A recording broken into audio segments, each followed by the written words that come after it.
সুপ্রিয় দর্শক, প্রত্যেককে স্বাগত আমন্ত্রণ জানাচ্ছি বাংলা ভিশনের নিয়মিত আয়োজন সংবাদ পর্যালোচনা ও বিশ্লেষণধর্মী অনুষ্ঠান ফ্রন্ট পেজে। সঙ্গে আছি আমি জিয়াউল হক সবুজ।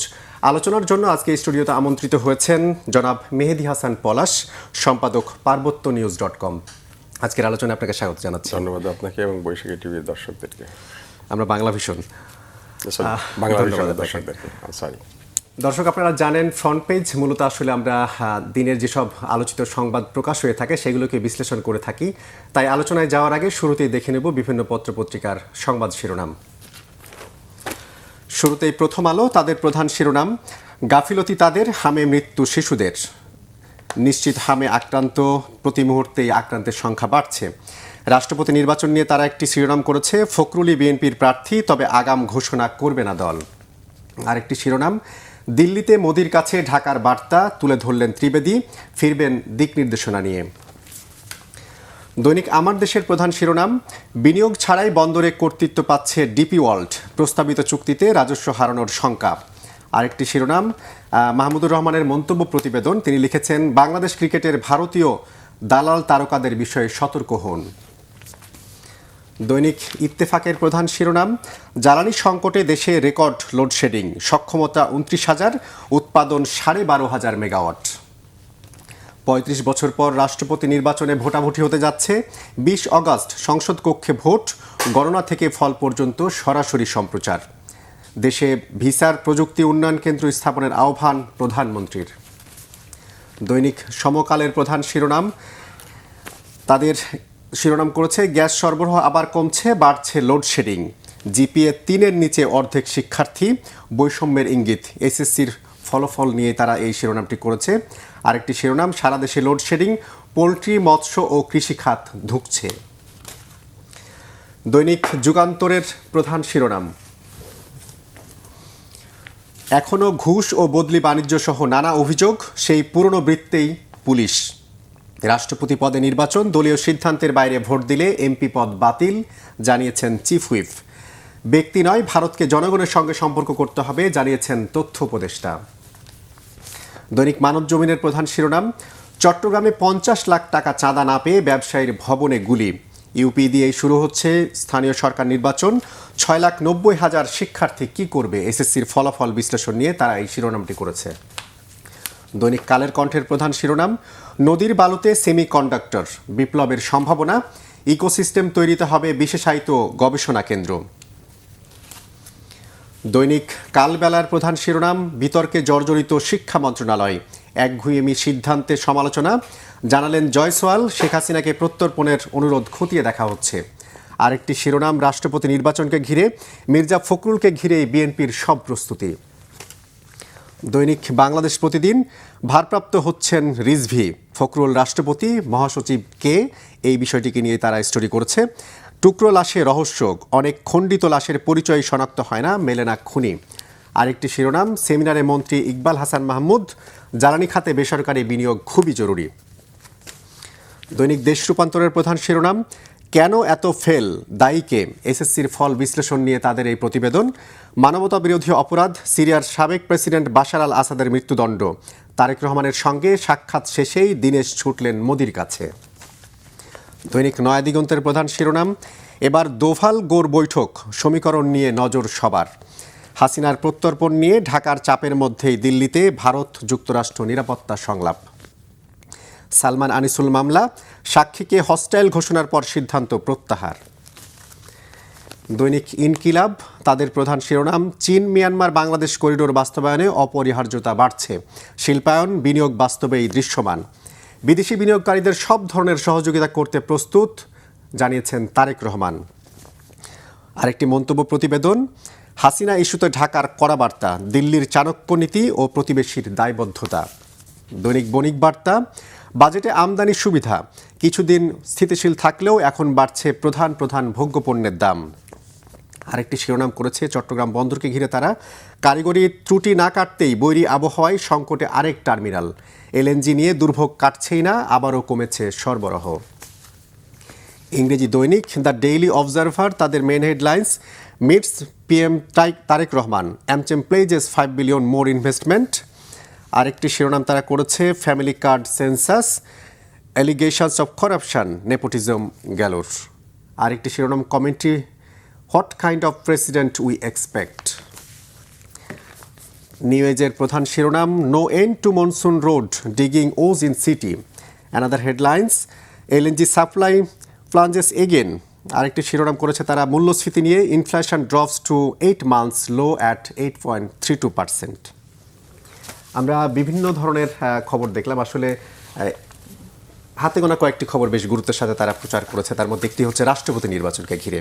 এই যে রাষ্ট্রপতি নির্বাচন হতে যাচ্ছে, সেখানে আসলে কে শেষ পর্যন্ত রাষ্ট্রপতি হতে পারেন, এখন পর্যন্ত যেই নামটি শোনা যাচ্ছে মির্জা ফখরুল সবচেয়ে এগিয়ে, আসলেই শেষ পর্যন্ত কোনো চমক থাকবে কিনা?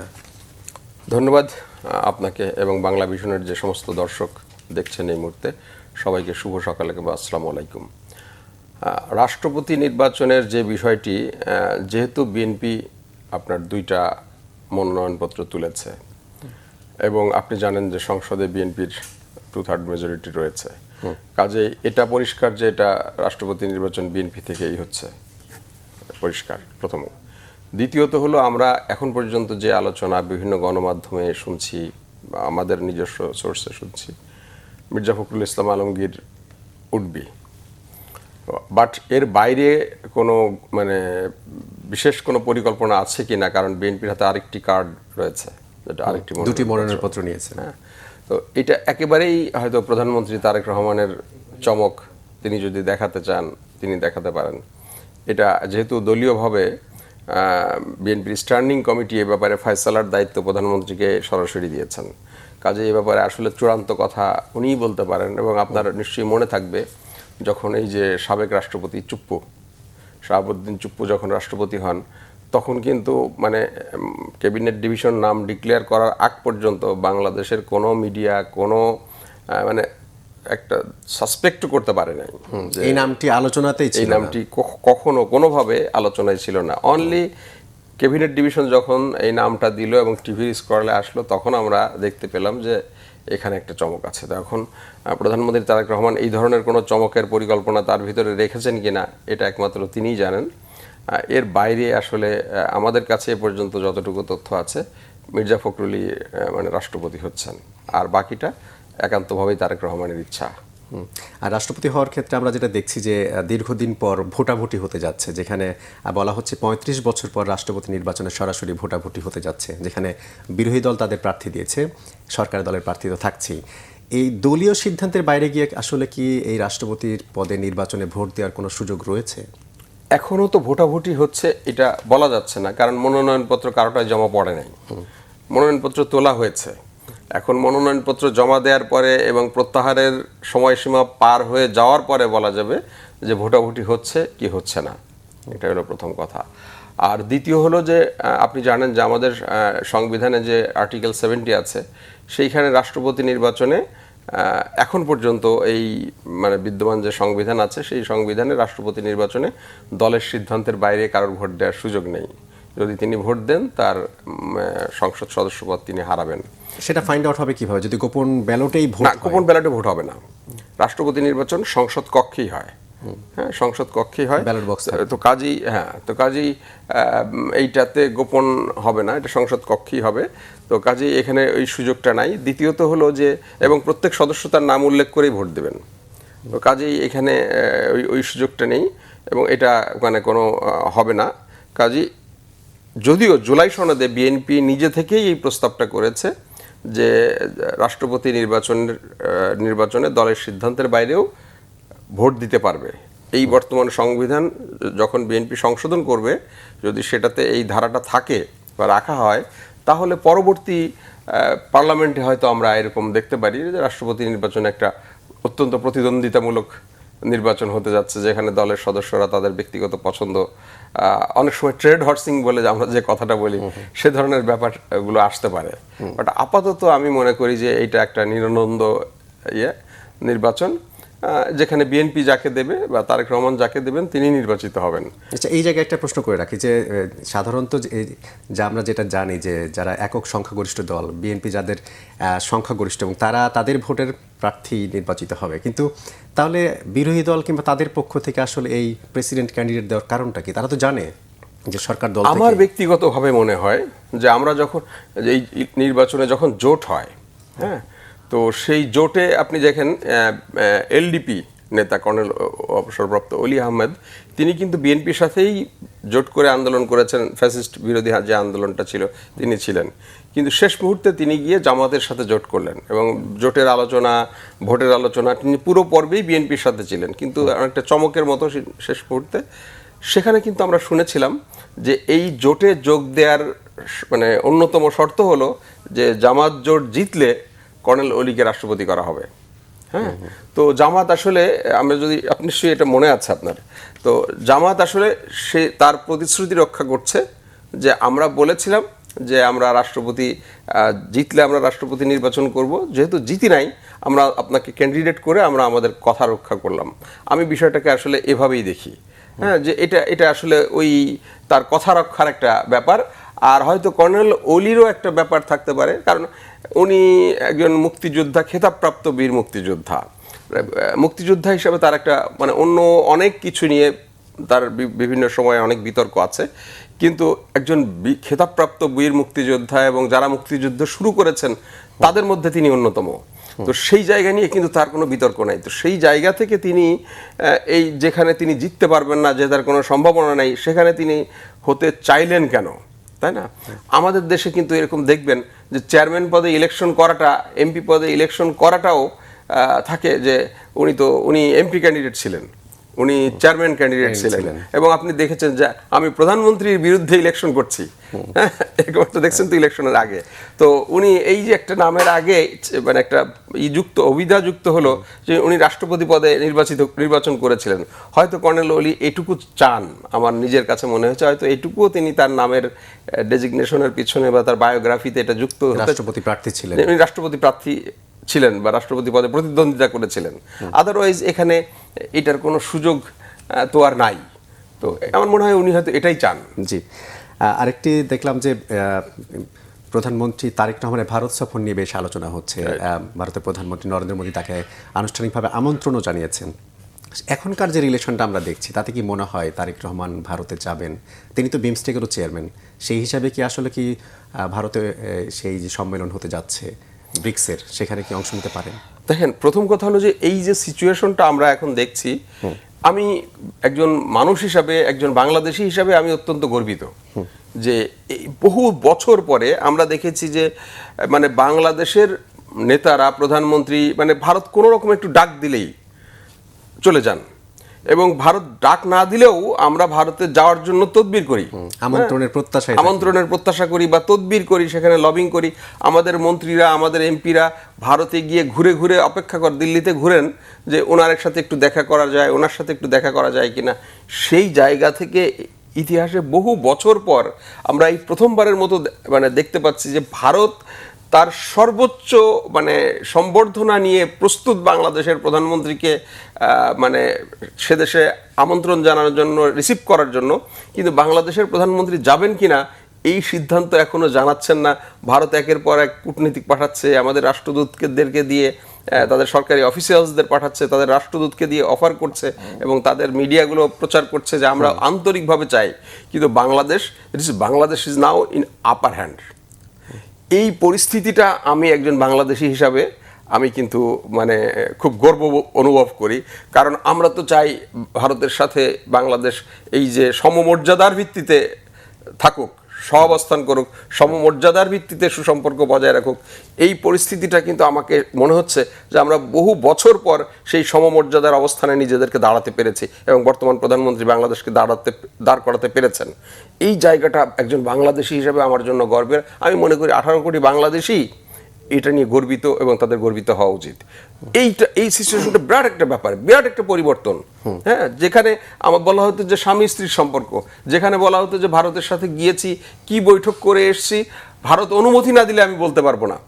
যেখানে বলা হতো ভারতের কাছ থেকে মাসুল মানে ট্রানজিট শুল্ক চাওয়াটা আমাদের জন্য বিব্রতকর বা আমাদের জন্য অপমানকর, সেই জায়গা থেকে এই যে একটা পরিবর্তন, এটা একটা বিরাট ব্যাপার, একজন মানে একটা স্বাধীন রাষ্ট্রের জন্য অত্যন্ত মর্যাদার ব্যাপার, এবং সেই মর্যাদা আমাকে মানে গর্বিত করে, এবং আমি প্রধানমন্ত্রীকে এই জন্য ধন্যবাদ জানাই।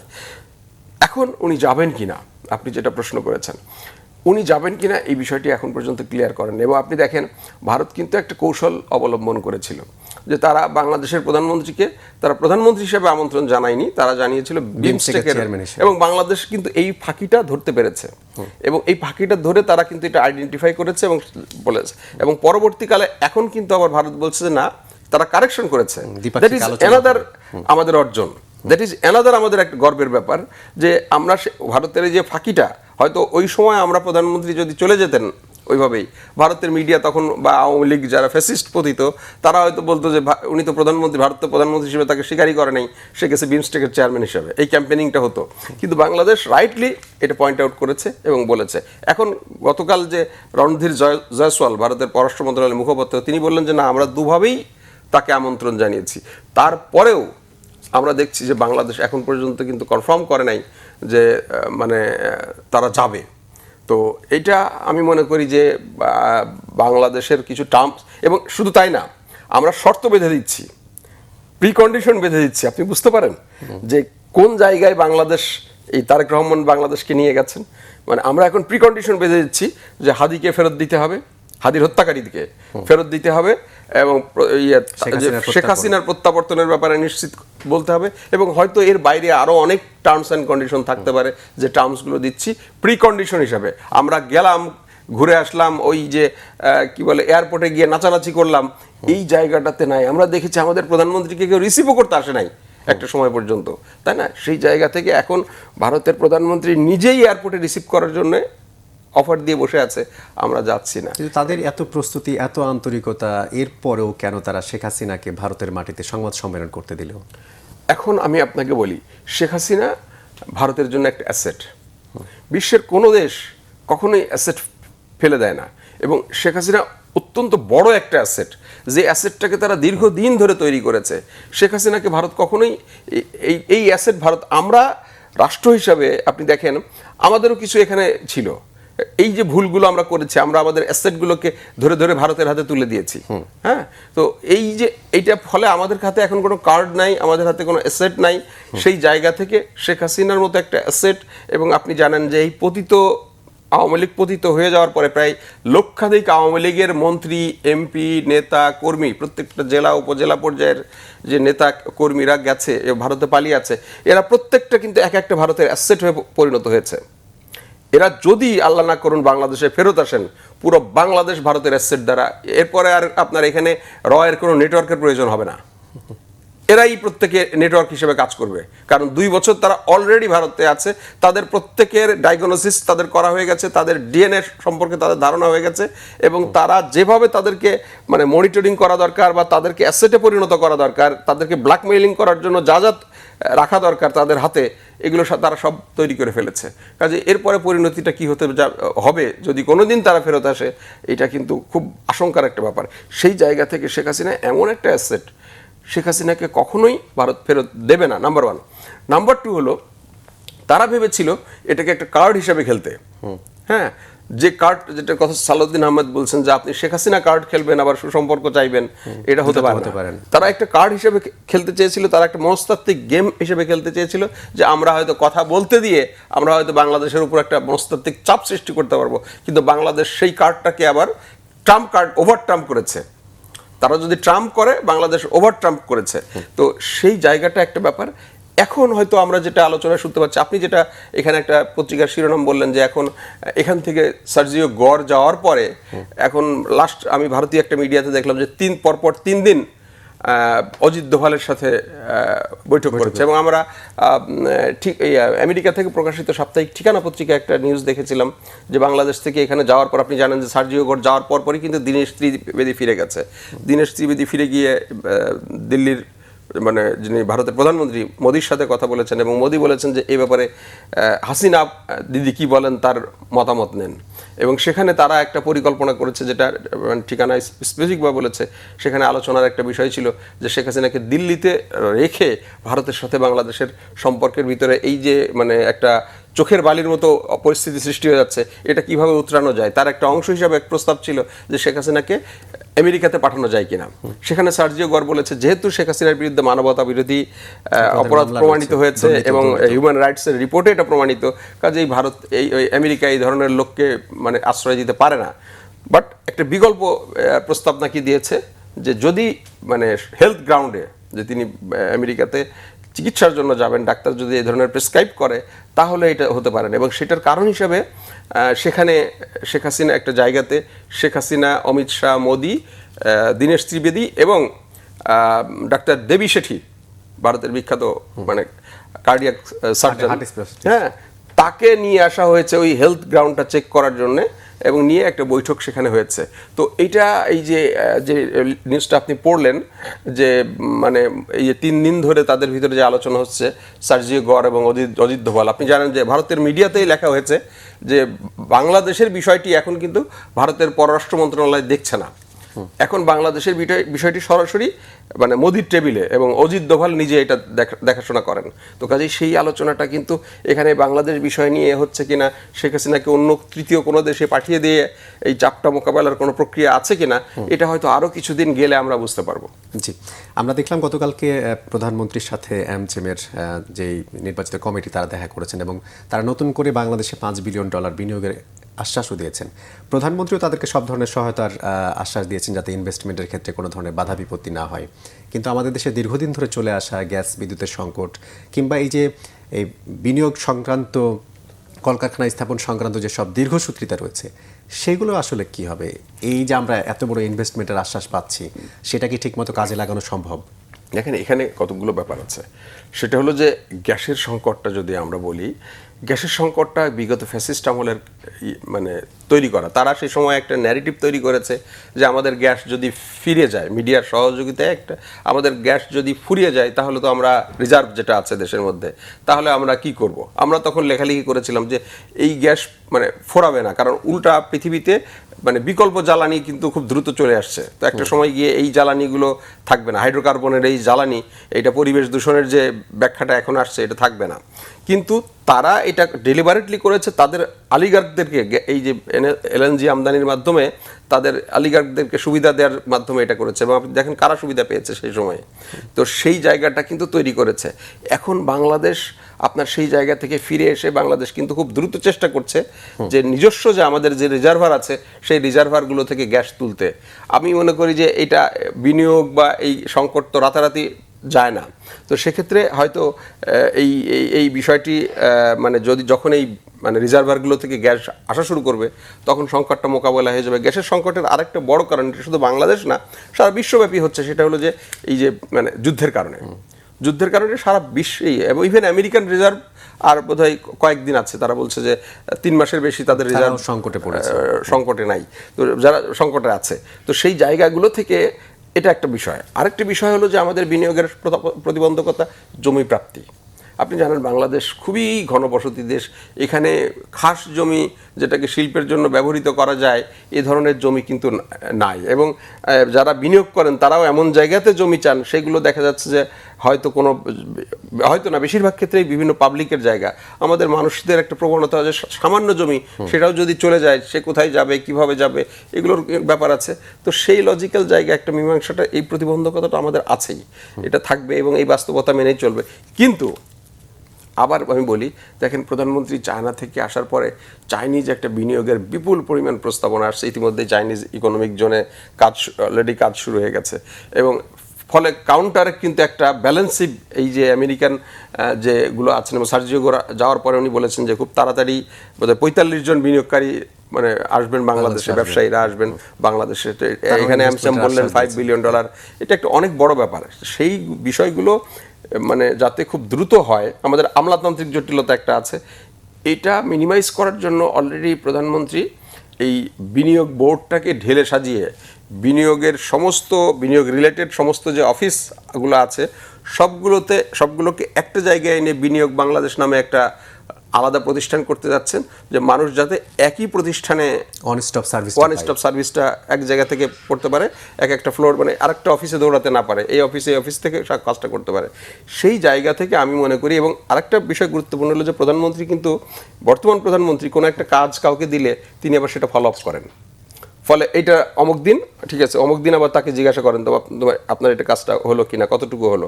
এই যে মনিটরিং এর জায়গাটা কিন্তু আমি মনে করি এই গতিটা অনেক বাড়াবে এবং এটা মানে সংকটের মধ্য দিয়ে অনেকটা আমরা অর্জন করতে পারবো। জি, আমরা আরেকটা সংবাদ দেখছিলাম যে সরকারের 6 মাসের মূল্যায়নের বিষয়গুলো নিয়ে আগামী 17 তারিখ 6 মাস হতে যাচ্ছে বিএনপি সরকারের। তো আমরা কি এত দ্রুত তাদেরকে 6 মাসে মূল্যায়ন করা সম্ভব, কিংবা তারাও কি আসলে অনেকেই বলছিলেন যে বিএনপির পক্ষ থেকে বলা হয় যে 6 মাসে যেটা এমন কিছু হবে সেটা দৃশ্যমান অগ্রগতি থাকবে, তারাও নিজেরা মূল্যায়ন করতে চান। সেই জায়গা থেকে আপনার মূল্যায়ন জানতে চাই। দেখেন, মূল্যায়নটা কিন্তু মানে মর্নিং আমরা বলি না, মর্নিং শোজ দ্য ডে। সরকারের ক্যাবিনেট কেমন হলো আমরা কিন্তু সেটাও একটা মূল্যায়ন করেছি, তাই না? সরকারের 100 দিনেও আমরা মূল্যায়ন করেছি, তাই না? সরকার নিজেও কিন্তু মূল্যায়ন করছে। আপনি দেখবেন যে প্রতি 100 দিনে পরপর একটা প্রত্যেকটা সেগমেন্টে সরকার আলাদা একটা প্রেস ব্রিফিং করে জানিয়ে দিচ্ছে যে তাদের অর্জনগুলো কি। এবং খোদ প্রধানমন্ত্রী স্বয়ং নিজেই যখন ক্যাবিনেট গঠন করেন তিনি বলেছিলেন যে আমি 6 মাস যাওয়ার পরে আমি আমাদের বর্তমান মন্ত্রী যারা আছেন তাদের কাজের মূল্যায়ন করব এবং মন্ত্রিসভায় প্রয়োজনে পরিবর্তন করব। এবং আমরা ইতিমধ্যেই এই আলোচনাটা কিন্তু শুনতে পাচ্ছি, বিভিন্ন নাম গণমাধ্যমে আসছে যে এই মন্ত্রণালয় পরিবর্তন হবে, ওই মন্ত্রণালয় পরিবর্তন হবে, উনি বাদ পড়তে পারেন, ওনার প্রমোশন হতে পারে, ওনার ডিমোশন হতে পারে। এই আলোচনাটা তো অলরেডি শুরু হচ্ছে। তো কাজেই আমি মনে করি যে 6 মাস মানে অনেক সময় না, অনেক কিছু অর্জনের সময় না, কিন্তু আবার কিছু কিছু মূল্যায়নের সময় যে তারা স্টার্টটা কিভাবে করলেন, স্টার্ট করতে পারলেন কিনা, বা আদৌ করতে পারতে বা তার ক্যাপাসিটি কতটুকু আছে তিনি তো শো করেছেন। তো সেই জায়গা থেকে আমি মনে করি যে 6 মাস মূল্যায়নের জন্য মানে 6 মাসের মূল্যায়নের জন্য 6 মাস যথেষ্ট। মানে মূল্যায়ন তো আপনি 6 মাসের মূল্যায়ন তো আপনি 5 বছরের মূল্যায়ন করবেন না। 6 মাসে যেটুকু হয়েছে সেটুকু তো মূল্যায়ন করাই যায় এবং সেই মূল্যায়ন করে একজন মানুষকে তো বোঝাই যায় যে তিনি তার এফিসিয়েন্সি কীরকম দেখিয়েছেন, কিভাবে স্টার্ট করেছেন, কিভাবে তিনি মানে এক্সিলারেট করছেন, এগুলো দিয়ে তো মূল্যায়ন করা যায়। আশা করি এই মূল্যায়নের মধ্য দিয়ে প্রধানমন্ত্রী যথার্থভাবে, এবং আপনি জানেন যে তিনি কিন্তু তিনি দীর্ঘদিন দেশে ছিলেন না, হ্যাঁ 18 বছর তিনি দেশে ছিলেন না। এই নেতাকর্মীদের সাথে তিনি অনলি টেলিফোনিক যোগাযোগ ছিল তার। সেই টেলিফোনিক যোগাযোগ এবং যারা হয়তো লন্ডন যেতে পেরেছেন মুষ্টিমেয় কিছু লোক তারা দেখা পেয়েছেন, এর বাইরে কিন্তু ওইভাবে দেখার সুযোগ ছিল না। তিনি প্রথম দেখছেন এবং দেখে তিনি অবশ্যই মূল্যায়ন করবেন এবং তিনি জানবেন, এবং আমার মনে হয় যে এটা উনি একটা রাইট ডিসিশন নেবেন এবং মূল্যায়নের জন্য এটা প্রক্রিয়াটা আমি যথার্থ বলে মনে করি। এই যে ক্যাবিনেটের চেঞ্জের কথা অনেকে বলছেন, আমরা কি দৃশ্যমান কোনো কিছু ধারণা করতে পারছি যে কোন কোন মন্ত্রণালয় চেঞ্জ হতে পারে? ধরেন একটা মন্ত্রণালয় তো অবশ্যই চেঞ্জ হবে। যদি মির্জা ফখরুল ইসলাম আলমগীর মানে রাষ্ট্রপতি হয়ে যান তাহলে এলজিডি মন্ত্রণালয় চেঞ্জ হবে। তো এখানে আমরা এলজিডি বা এলজিআরডি যেটাতে বলি, আমরা এখন পর্যন্ত গণমাধ্যমে নাম শুনতে পাচ্ছি যে সেখানে হয়তো সালাউদ্দিন সাহেবের হয়তো যেতে পারেন, তাহলে আবার হোম খালি হবে। হোমে আবার শুনছি যে শহীদুদ্দিন চৌধুরী আসতে পারেন বলছি এরকমভাবে। এছাড়াও শিক্ষা মন্ত্রণালয় নিয়ে অনেক বিতর্ক হয়েছে ইতিমধ্যে। সেখানে প্রধানমন্ত্রীর হাতে, প্রধানমন্ত্রী যাকে যেখানে মনে করেন এটা একমাত্র উনিই বলতে পারেন আসলে কোন মন্ত্রণালয় পরিবর্তন হবে, কোন মন্ত্রণালয় পরিবর্তন হবে না, এবং সিদ্ধান্তটা ওনার, দায়টা ওনার, সাকসেসটা ওনার। জি, অসংখ্য ধন্যবাদ জনাব মেহেদী হাসান পলাশ আজকে সময় দেওয়ার জন্য। দর্শক, এই ছিল আজকের ফ্রন্ট পেজ। এতক্ষণ যারা সঙ্গে ছিলেন সবাইকে ধন্যবাদ। ভালো থাকবেন সবাই। শুভ সকাল।